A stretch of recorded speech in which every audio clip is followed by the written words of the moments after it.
Hello and welcome to another episode of Kids Crafts with Miss Christine. This week we are going to be making spray bottle silhouette art. It is best done as an outdoor craft, but there are ways to minimize the mess if you choose to do it indoors.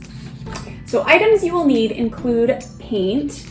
I prefer to use washable paint whenever possible, and this craft worked fine with basic washable finger paint. You could also use other types of paint, but just be aware they may not come out of clothing or other items.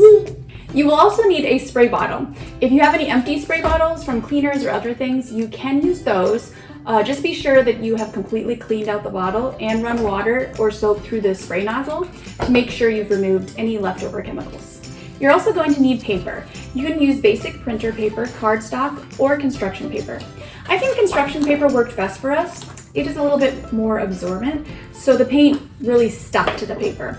You also need a medium-sized cardboard box, something like this. It has to be something big enough to fit a piece of paper in the bottom. This is one of the things that will help you keep the paint where it needs to be and not everywhere else.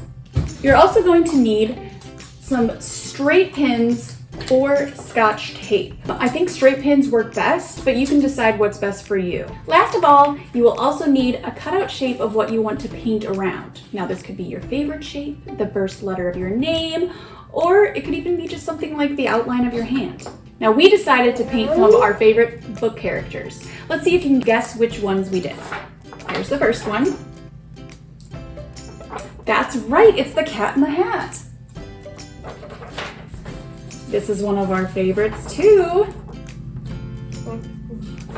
Which one is it? A pigeon. The pigeon. Mo Willems' The Pigeon from books like Don't Let the Pigeon Drive the Bus.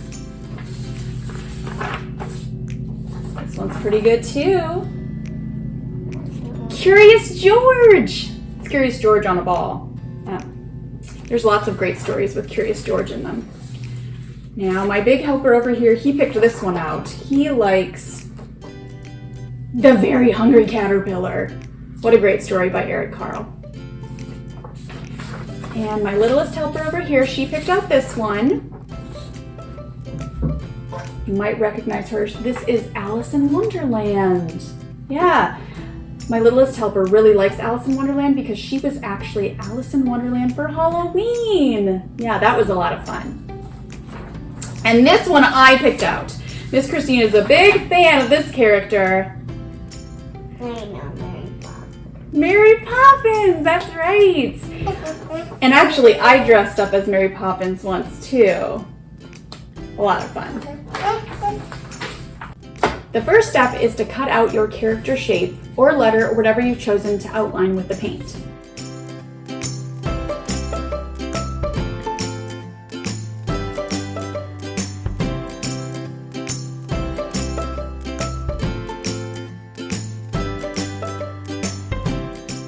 Then you're going to pin the piece of background paper inside of the box.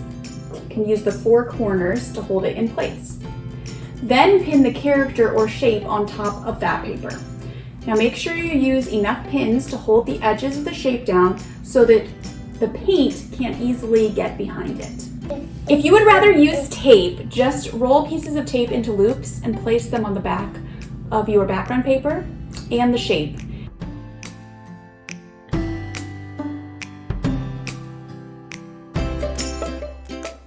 And that will hold them in place instead. Next, you're going to need to add paint and water to your water bottle. I used 1 part paint and 1 part water for my mixture. It may be a little different depending on what kind of paint you are using. You basically want the paint to be not so thick that it won't spray, but not so watery that it just runs down your paper, not sticking to it. You may want your child to put on a paint smock to protect them from the paint, or in the case of my littlest helper, a paint tarp. 1, 2, 3. What color is that? Oh. Green. Huh, good job.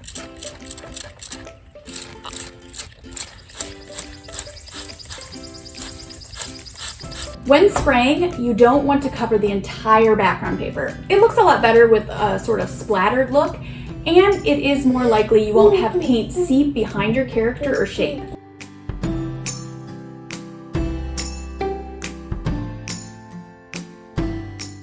After you're done spraying, let the paper dry for about 10 minutes and then carefully remove the shape or character.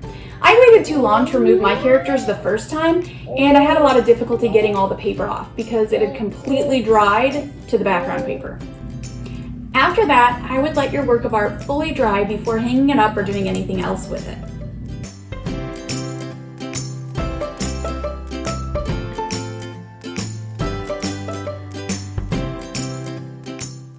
And if your paper is curled up a little after drying, set it under like some heavy books or something for a day or so, and that will flatten it out.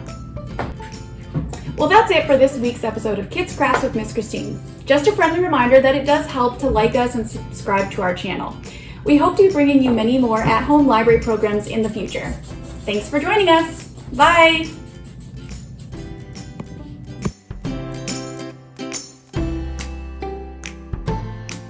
You may want to have your child put on a paint smock to collect. And that's for the other one? The first step you need to do is cut out your character or shape or letter, whatever you've chosen, to outline in the paint. Then you're going to have to pin the piece of background paper into the box in the four corners.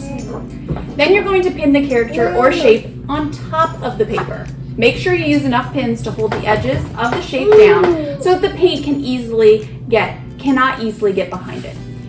Make sure you use pins to hold. Okay, let's just